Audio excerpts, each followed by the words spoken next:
Hi welcome to Divya Vadepalli blogs. ఎలా ఉన్నారు మీరు? నేను బాగున్నాను. ఈరోజు మనము చట్నీ ప్రిపేర్ చేసుకుందాము. ఇది దోశలకి చపాతీలకి సూపర్గా ఉంటుంది. ఎలా చేయాలో చూద్దాం. ఇంట్లో దేవుడికి పూజ చేశాం కదా, కొబ్బరి ఉంటే ఇలా పీసెస్ కట్ చేసి ఎండు మిరపకాయలు వేసుకున్నాను. మీరు పచ్చిమిరపకాయలు కొన్నా వేసుకోవచ్చు. ఇప్పుడు వీటిని ఫ్రై చేసుకుందాము. ఈ ఫ్రై అయిన తర్వాత మనము కొంచెం ధనియాలు, కొంచెం జీలకర్ర వేస్తాము. తర్వాత అవి సపరేట్గా ఒక ప్లేట్లోకి తీసుకొని తర్వాత ఒక టమాటా వేద్దాము.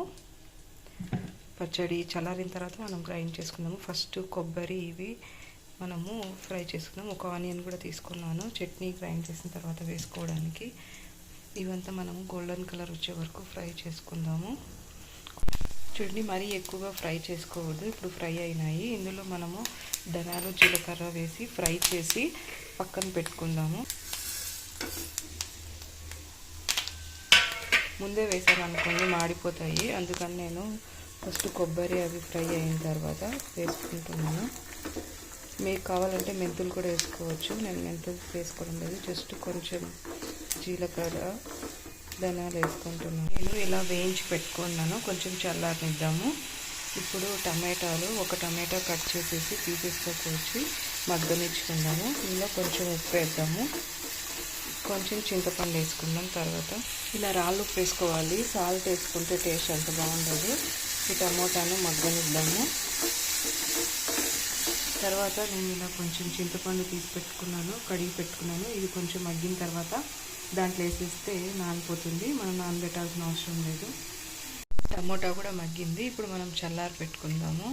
ఈ కొబ్బరి ఇవి చల్లారిన తర్వాత మనం గ్రైండ్ చేసుకుందాం. కొబ్బరి చట్నీ చాలా ఈజీగా చేసుకోవచ్చు, బ్యాచులర్స్ కూడా, తక్కువ ఇంగ్రీడియంట్స్తో. ఫస్ట్ చల్లారింది. ఫస్ట్ ఈ కొబ్బరి వేసి మనం మిక్సీ పట్టుకుందాం. తర్వాత టమోటా యాడ్ చేద్దాం. మెదిగింది. ఇప్పుడు మనం టమోటా వేసి గ్రైండ్ చేసుకుందాం. టమోటా వేసాను, కొంచెం వాటర్ వేసి గ్రైండ్ చేసుకుందాం. చూడండి, కొబ్బరి చట్నీ రెడీ అయిపోయింది. ఇప్పుడు మనము దీంట్లోకి ఆనియన్ కట్ చేసి వేసుకుందాము. చాలా బాగుంటుంది.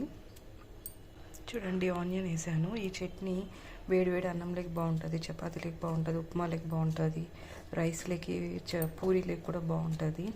సూపర్గా ఉంటుంది. మీరు కూడా ట్రై చేసి కామెంట్ చేయండి ఎలా వచ్చిందో. చూడండి, బాగుంది. ఇలా డిఫరెంట్గా చట్నీ ప్రిపేర్ చేసుకొని తినండి. ఏం కూరగాయలు లేనప్పుడు, ఇలా పచ్చి కొబ్బరి ఉన్నప్పుడు. మీకు ఈ వీడియో నచ్చినట్లయితే నా ఛానల్ని సబ్స్క్రైబ్ చేయండి, లైక్ చేయండి, షేర్ చేయండి, కామెంట్ చేయండి. Thank you everyone.